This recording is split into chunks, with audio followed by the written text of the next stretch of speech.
Jangan lupa untuk subscribe YouTube channel Metro TV News dan nyalakan notifikasinya.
Sebelum dikenal sebagai seorang tokoh pejuang kemerdekaan, pada masa-masa akhir kekuasaan pemerintahan Hindia Belanda, Harun Kabir merupakan pejabat asisten Residen Bogor.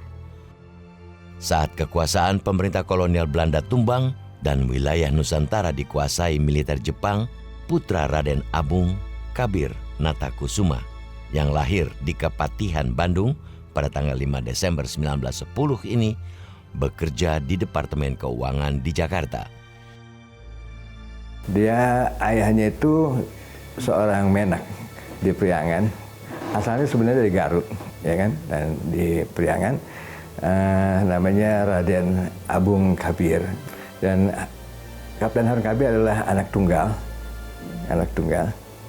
Nah, itu jadi yang saya tahu bahwa mereka itu adalah keturunan dari Bupati Bandung kelima, Wiranatakusuma. Meski dikenal sebagai seorang menak atau bangsawan, selama zaman pendudukan Jepang, Harun Kabir banyak berhubungan dengan para tokoh pemuda progresif yang secara klandestin aktif memperjuangkan kemerdekaan Indonesia.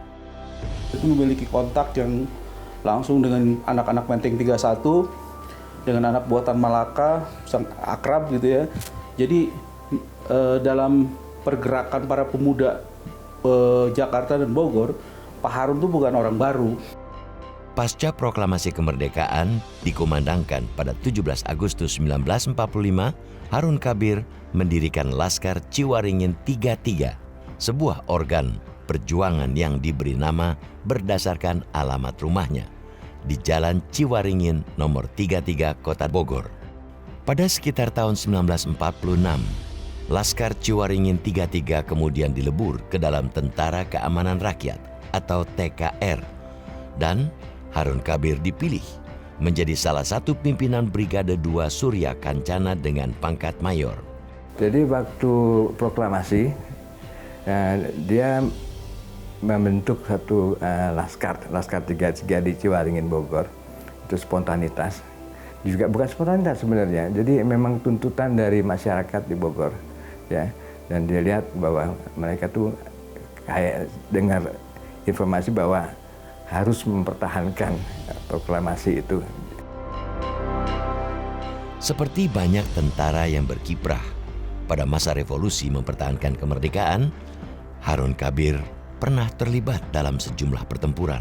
Laskar 33 yang dipimpin Harun Kabir misalnya pernah melakukan aksi pelucutan dan perampasan senjata tentara Jepang serta pengambil alihan sejumlah gedung dan fasilitas umum yang sebelumnya dikuasai Jepang, seperti stasiun kereta api Bogor dan pos-pos kereta api di luar Bogor. 1945 ya, waktu proklamasi didirikan. Jadi mereka itu mempertahankan atau merebut, bukan tahan tapi merebut. Selain mempertahankan, merebut beberapa tempat seperti stasiun kereta api di Bogor dan juga beberapa pos kereta api yang ada di Bogor dan wilayah-wilayah sekitarnya.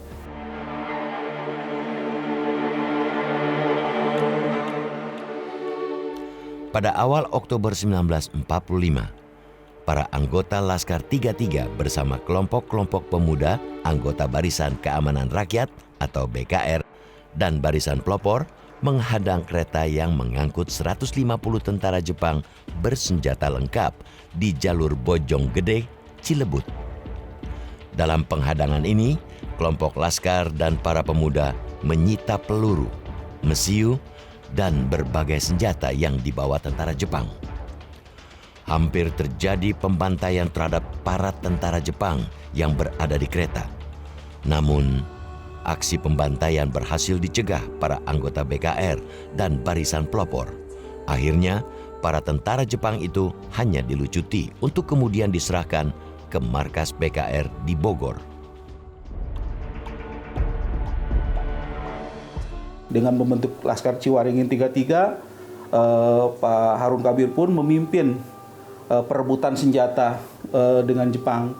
Bahkan salah satu kelompok Jepang yang datang dari Jakarta itu pernah dicegat di daerah Bojonggede oleh Pak Harun Kabir dengan Pak TB Muslihat sampai akan terjadi peristiwa seperti di Bekasi gitu, penyembelihan terhadap orang Jepang yang seperti di Bekasi, tetapi tidak terjadi karena keburu datang pasukannya Pak Harun Kabir. Pada awal Oktober 1945 hingga beberapa bulan kemudian, sejumlah aksi kekerasan seperti perampokan, penculikan, dan pembunuhan terhadap warga keturunan Belanda, Indo-Belanda, dan kelompok etnis tertentu marak terjadi di sejumlah wilayah di Indonesia, tak terkecuali di Depok dan Bogor. Saat di dua wilayah ini terjadi aksi-aksi kekerasan, Mayor Harun Kabir tampil menjadi contoh dari pejuang yang memiliki komitmen kemanusiaan yang kuat. Pada sepanjang akhir tahun 1945 hingga awal tahun 1946, pada masa yang oleh banyak peneliti sejarah Belanda disebut sebagai zaman bersiap ini, Harun Kabir memberi perlindungan pada sejumlah warga keturunan Belanda dan kelompok etnis tertentu yang kala itu sering menjadi target sasaran perampokan, penculikan, pembunuhan, atau pemerkosaan. Saat itu, menurut cucu Harun Kabir, Adi Kabir, rumah kakeknya di Jalan Ciwaringin 33 Bogor dijadikan tempat bersembunyi dan berlindung bagi mereka yang rentan menjadi sasaran aksi kekerasan. Jadi banyak dari mereka itu dari orang asing dan orang-orang yang dikejar masyarakat itu lari ke Ciwaringin. Ya. Jadi almarhum memang secara manusiawi mungkin jiwa ininya ya. Jadi dia itu selalu menampung. Jadi dia yang mencoba untuk menenangkan situasi pada waktu itu. Di hadapan anak istrinya, Pak Harun Kabir dan dua anak buahnya ditembak dengan mungkin ratusan peluru atau puluhan peluru lah minimal.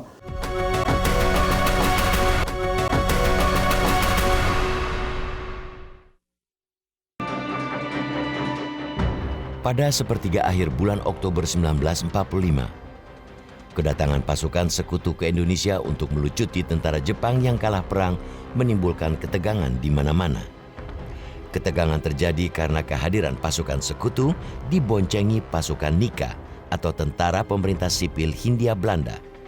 Konflik bersenjata antara pasukan sekutu yang diboncengi tentara Nika melawan pejuang Indonesia sempat pecah di beberapa tempat, tak terkecuali di beberapa wilayah Jawa Barat seperti Bogor, Sukabumi, Cianjur, hingga Bandung.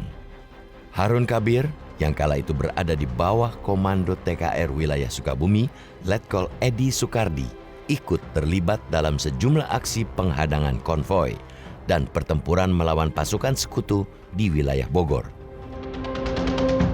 pikir Pak Harun Kabir itu pada waktu itu fokus di sektor Bogor ya, di Bogor. Jadi beliau bertugas untuk menghadang dan memperlemah pasukan sekutu yang akan bergerak ke Sukabumi. Jadi pertempuran itu dihadapi oleh Pak Harun Kabir sebagai front terdepan dari menghadapi sekutu. Karena ketika sekutu keluar dari Jakarta, pasukan Pak Harun Kabir yang menghadapi itu. Lalu kemudian pasukan Pak Edi Soekardi yang menghadapi itu gitu. Beberapa bulan setelah kepergian pasukan sekutu, pada tanggal 21 Juli 1947 hingga 5 Agustus 1947, militer Belanda menggelar operasi Produk di Jawa dan Sumatera untuk menduduki kembali wilayah-wilayah Indonesia yang semula dikuasai kaum Republikan. Sesudah operasi militer yang dicatat dalam sejarah Indonesia sebagai agresi militer pertama ini, pasukan Belanda gencar menggelar operasi pembersihan untuk menghancurkan kekuatan tentara Republik Indonesia. Pada masa ini, di wilayah Cianjur Selatan, Jawa Barat misalnya, ratusan pejuang dan pendukung Republik Indonesia ditangkap dan kemudian dieksekusi mati tanpa proses peradilan.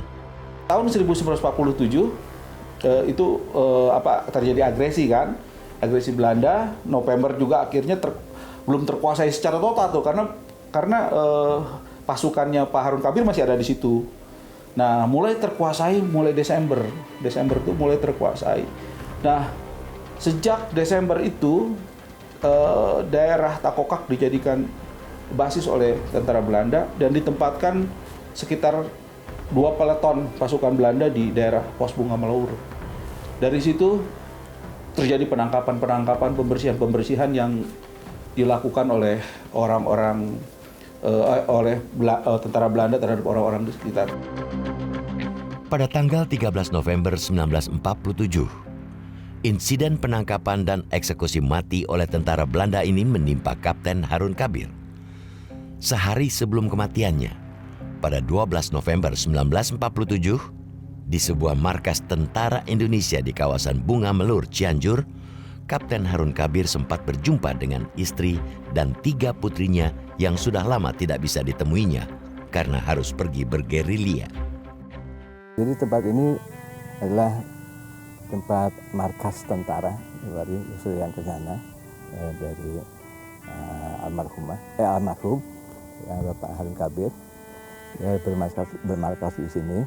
Pada saat itu keluarga yang perjalanan dari Garut yang tadinya serencana menuju ke Banten, akhirnya dia minta supaya supirnya belok ke Bunga Melur karena diketahui bahwa almarhum Bapak Harun Kabir berada di sini. Pada saat itu ingin ada rencana untuk mengadakan rapat dengan Pak Kawilarang.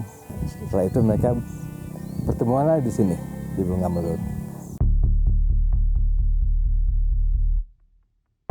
Pada Rabu malam tanggal 12 November 1947, Harun Kabir mengatakan kepada istrinya Sukarti bahwa pada esok pagi ia akan pergi menemui Letnan Kolonel Alex Kawilarang dan Mayor Kosasi untuk suatu tugas ke markas besar tentara di Yogyakarta.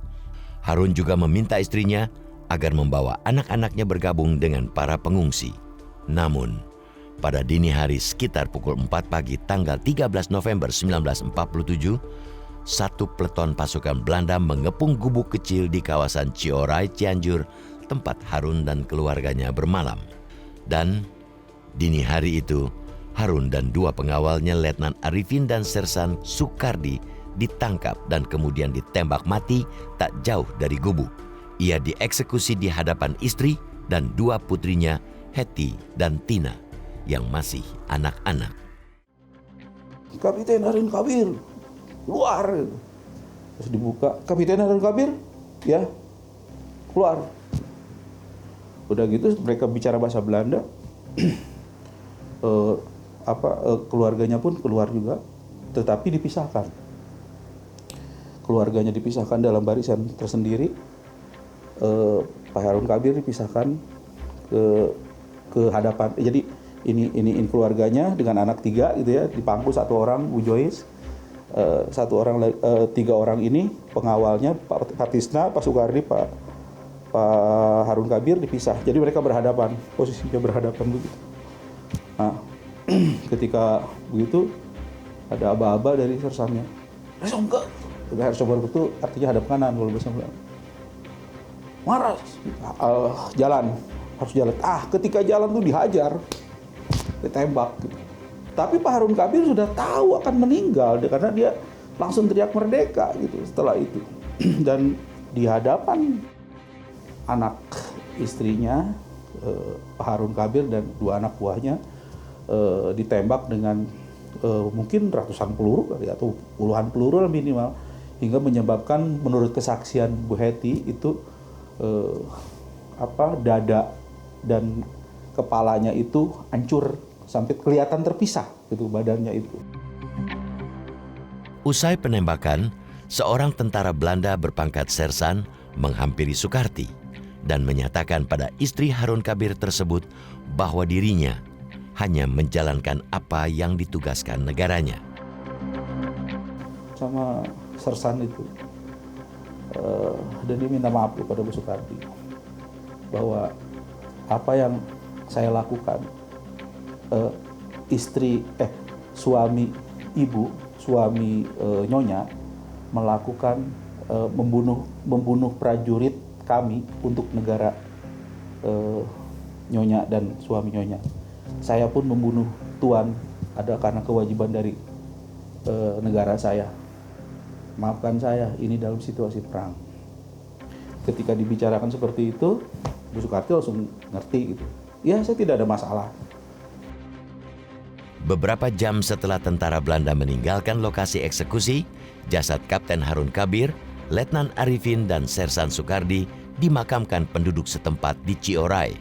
Pada tahun 1961, jasad Harun yang sudah berupa kerangka dipindahkan ke Taman Makam Pahlawan Cianjur. Namun, 3 tahun kemudian, atas permintaan keluarga, kerangkanya Harun Kabir dipindahkan lagi ke pemakaman keluarga di Ciandam, Sukabumi. Pemindahan ini, menurut keluarga, sesuai dengan permintaan Harun Kabir yang pernah berpesan ingin dikuburkan di samping makam ayahnya, Raden Abung Kabir Natakusuma. Ada pesan dari almarhum pada waktu dia masih berjuang itu, waktu tahun-tahun itu, kalau umpamanya saya wafat, saya minta dimakamkan di dekat orang tua saya. Ayahnya kebetulan kan tinggal di Sukabumi pada waktu itu. Akhirnya dipindahkanlah ke TPU Ciandam. Sudah jatuh semua, lantas digiringkan ke Jambatan 5, ke Jalan 5 itu. Sesudah di Jalan 5 itu, tidak berapa lama, paling dari sini setengah jam jalan, sudah ada waktu setengah jam ya kedengaran suara senjata.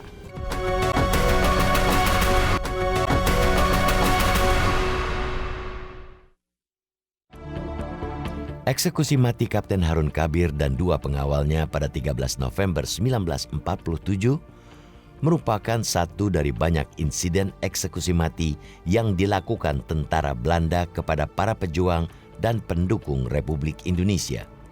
Pada sepanjang tahun 1947 hingga 1949 di wilayah Cianjur Selatan, Jawa Barat, misalnya, ratusan pejuang pro-Republikan dieksekusi mati di sejumlah kawasan di wilayah perbukitan Takokak, Cianjur Selatan.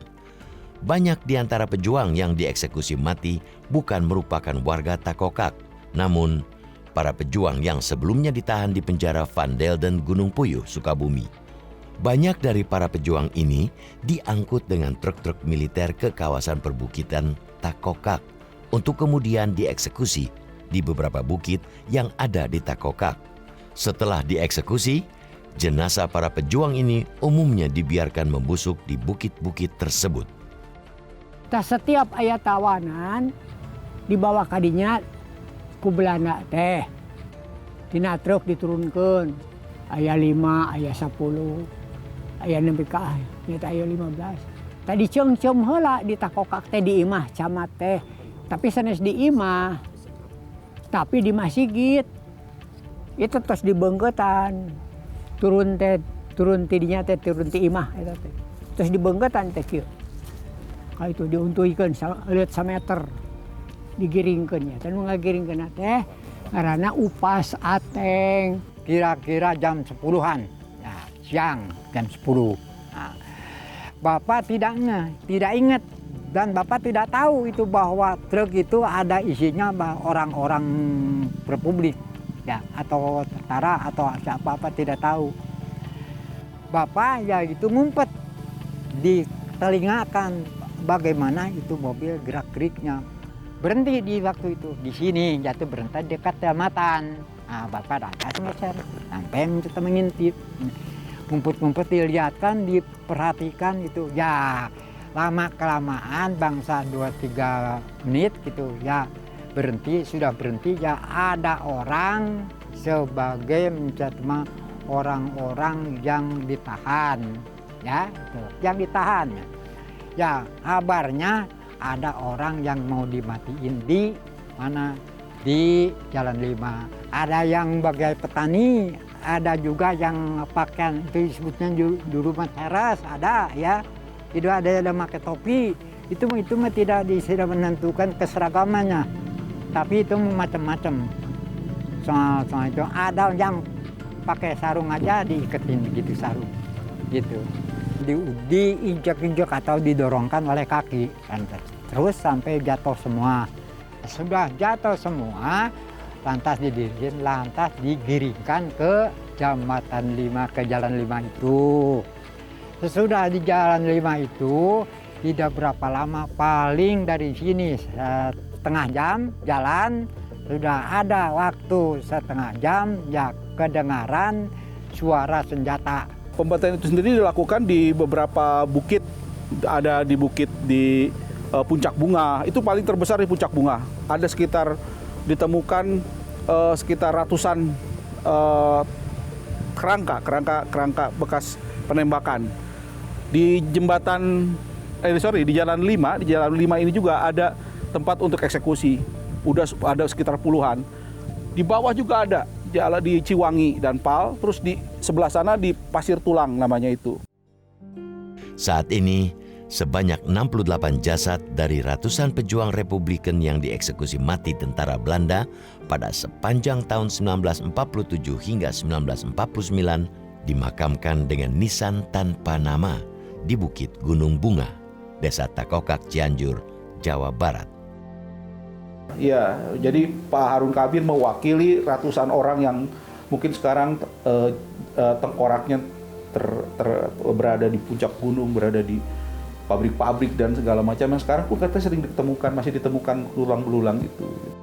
Puluhan nisan tanpa nama di Bukit Gunung Bunga, Takokak, Cianjur hanyalah satu dari sejumlah pemakaman massal korban kejahatan perang militer Belanda yang ada di beberapa wilayah Indonesia.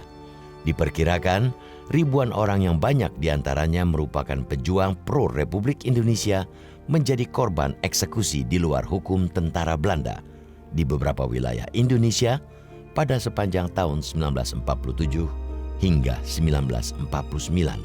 Banyak dari pejuang yang dibunuh dan menjadi martir kemerdekaan ini tidak diketahui nama dan asal mereka.